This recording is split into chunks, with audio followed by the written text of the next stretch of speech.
Welcome to week 14. We have a very short week for our last week. Can you believe we're here? That we're just a few weeks away from ending the course? I can't. I don't know where the time has gone. So this week, we're looking at GERMAC chapter 7.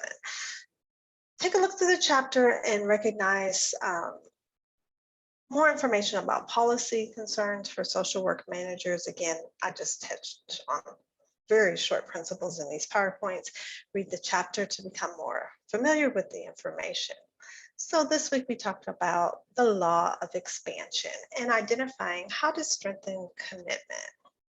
Policy and regulatory issues. So there are so many emerging policies. I just keep thinking about how policies are changing around social distancing and COVID-19 in the workplace, right? The 6 feet apart and how we interact with clients and whether or not we're doing telehealth or if we are allowing clients in the lobby at one time, or do they wait in their car and then come in? There are so many policies that are changing that we need to become aware of and recognize as a part of the changing process. And regulations and policies are really important in social work as a whole. I just use COVID as an example because that's where we are now. But being part of the community and serving those who are vulnerable really requires us to also know how policies are affecting that population.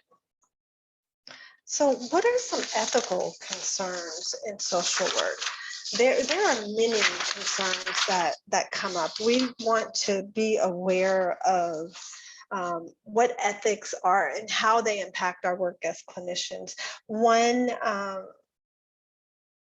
way is to become familiar with the NASW Code of Ethics. It gives a really broad understanding of ethical dilemmas in social work. Another is to recognize whenever you're doing something, how could this possibly be an ethical dilemma with our clients and with our agencies? And becoming familiar with what are considered ethical breaches in an organization will assist you as a social worker. A big one is technology, right? And where does this line between our personal life and our professional life cross? How do we use social media, Instagram, Facebook, all of these different TikTok technology services, and what does that allow our clients to know about us, and how do we use it in a way that is allows us to be still our personal selves without jeopardizing how they see us as clinicians.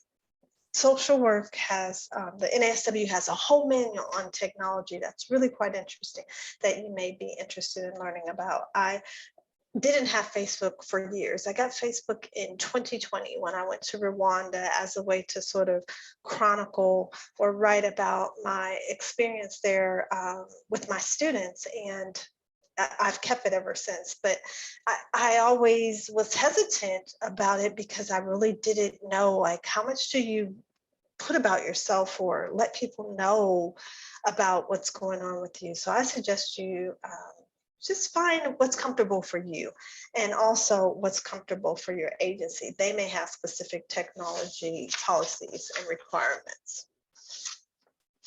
Our personal growth, our last law is the law of expansion. It talks about growth increasing your capacity. There is no limit to growth and expansion. So we have to decide for ourselves what we want. No matter what we've done or achieved, we can always do more. And not more to the point where we are chasing things, but more to the point that we are improving who we are and how we become better for our clients without getting caught up in not acknowledging who we are right now. And so there's this balance of growing but being content. And I wish I had a formula for you. but I don't. That's a really hard balance to find. When we look at 15 invaluable laws of growth and how to increase our thinking capacity, the biggest recommendation is to stop thinking. What do you mean? Stop thinking more work and start thinking what works. Stop thinking, can I? And start thinking, how can I? And stop thinking one door and start thinking many doors. Expanding our capacity and our hope as practitioners is a resource that when we practice ourselves, we can share with our clients.